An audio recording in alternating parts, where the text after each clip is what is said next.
What's up everyone, Ian and Alex here. We're gonna go ahead and take you through some kinetic stretching from the front split.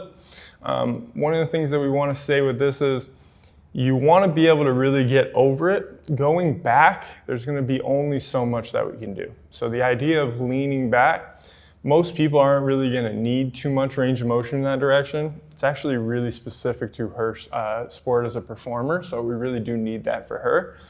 But even within that, we only want to go as far back as we can to where we're not really pinching or getting any closing on the spine and the back. So it's really important that you do not feel that.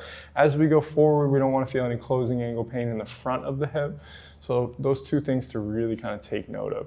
Now the first one that we're going to do, we're going to use our hands so she can keep her hands on the ground.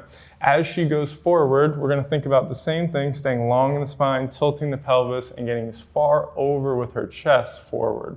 Now as she's going there, she's thinking about lifting her foot into her chest. Once we get to our end range, she's going to drive through the ground and use the backside of her hip to lift her chest up. So she's using her hamstring or her glute on this portion to drive. Once we get to here, she can try to get back just a little bit. When she goes back, she's using all of this stuff to try to lift. So we're really shortening all this stuff, especially her butt. We do want to feel a little bit of your lower back maybe working, but at the same time, we don't want to feel it in one spot and we don't want to feel any pinching. Now, as she goes forward again, she's thinking about lifting this into her chest, lifting the foot into her chest. Then she's going to switch gears, drive down through this heel as if she's extending her hip through the ground and pushing her chest all the way up.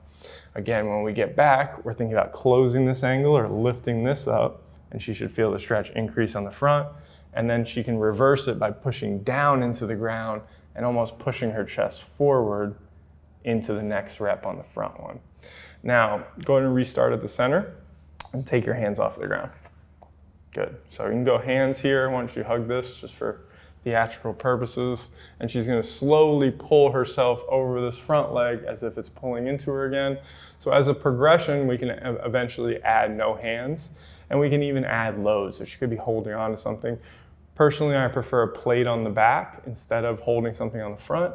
But they're both options. Now drive the ground away from you with that right hip, backside, all working. And when you come to here, extend into it. And then pull yourself all the way back for one more rep. Thinking about lifting this into us, really feeling quad and hip flexor, stretching, increasing on the hamstring, then switch to hamstring, driving through the ground, pushing all the way up. And you can relax, good job. So that's how we're gonna do our kinetic stretching from the front split.